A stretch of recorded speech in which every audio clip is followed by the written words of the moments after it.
This is the incredible roller coaster story of a Neptune, New Jersey man who took on the most powerful music entertainment families on the planet and won. Well, he sort of won. He kind of won. First name Henry, middle initial V, last name Vaccaro, Vaccaro. Mr. Vaccaro made his money as a contractor. He built office buildings, hospitals, prisons. He did pretty well for himself. Then one day, a chance meeting in one of his buildings would change the trajectory of his life forever. So now it's 1976.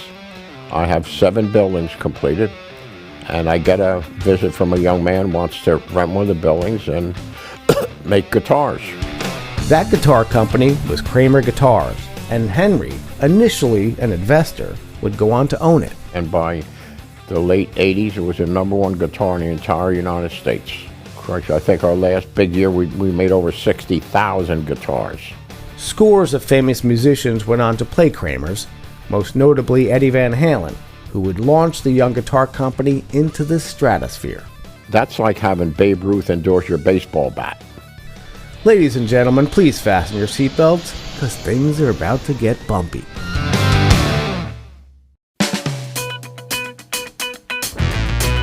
Yes, we made a custom guitar for Tito Jackson, and it was an aluminum neck Kramer.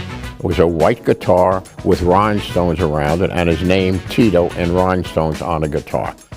Kramer would then go on to outfit the entire family with guitars for their 1984 Jackson Family Victory Tour.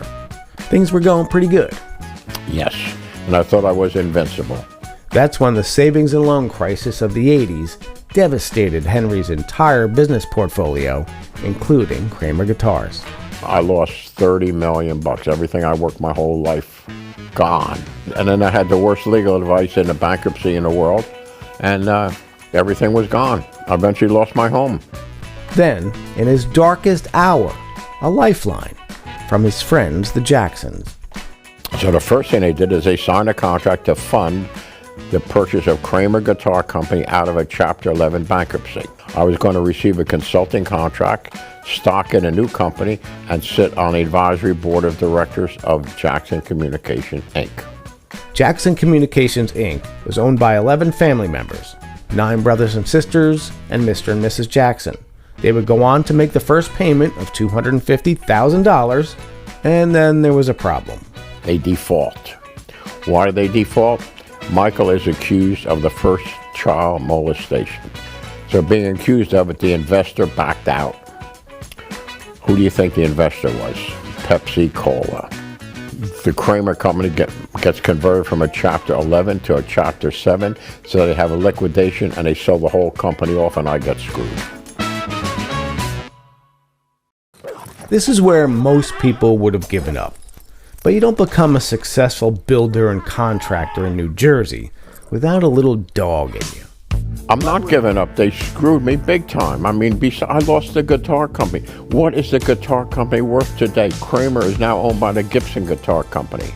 So Henry goes to court and wins a judgment of $1.5 million against the Jacksons Corporation. The problem is collecting it. If you're a celebrity and I have a judgment against you, I physically have to serve you. You got enough bodyguards around you that a Sherman tank's not getting through, so I can never serve Michael or Janet. So he flies to California and gets nowhere. Desperate, he picks up the phone and dials the number of a detective located just down the street from his hotel. This is why I know there's a God up there. The next words out of his mouth, "I hate the f***ing Jacksons." I said, "What?" He says, "Old man Joe screwed a friend of mine. The poor guy lost his house." The detective went to work. While eating dinner at a local Asbury Park restaurant, his phone rings. It's the detective, who asked him to put on a show called Inside Edition. Put it on. You see a roll-off truck. Another one comes in. They're pulling off 2 Rolls Royces out of Mrs. Jackson's garage. And said, this is to pay a debt to a New Jersey contractor named Henry Vaccaro. The whole place exploded with applause. And that would eventually lead to a seizure order to raid the Jacksons' family warehouse in Oxnard. 7 U.S. Marshals ascend on the warehouse, including a locksmith. They open it up, floor to ceiling. I had stuff that you can't believe. Costumes, artwork, photos, gold records, awards, letters, personal items, the deed to Neverland Ranch. Every piece of Jackson memorabilia was now owned by Henry Vaccaro. Or so we thought. What did they do? 7 members of the family filed bankruptcy, and I got to give everything back. I get nothing. I get wiped out again. So from up here, I'm on top of the world. Now I'm down there getting beat up again.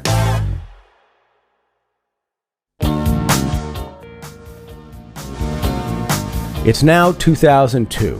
With lawsuits flying back and forth over 2 Jackson warehouses, the federal trustee opted to hand everything back to Tito Jackson, providing he paid for storage fees. Signs an order giving it to them. All they got to do is pay the $60,000. They get stuff back that's worth millions. But Tito, God bless him, didn't pay the bill. So the judge ordered the contents of the warehouse to be auctioned off. It was beyond belief. On the day of the auction, the Jacksons and all their attorneys were present, but none of them had a certified check, and Henry Vaccaro got everything in 2 warehouses for $25,000. Friday night, we loaded 2 65-foot trailers and shipped them to New Jersey. So come Tuesday, the stuff's in New Jersey. I had Sotheby's come and look at the collection. They gave me a letter. This is the holy grail of Michael Jackson memorabilia.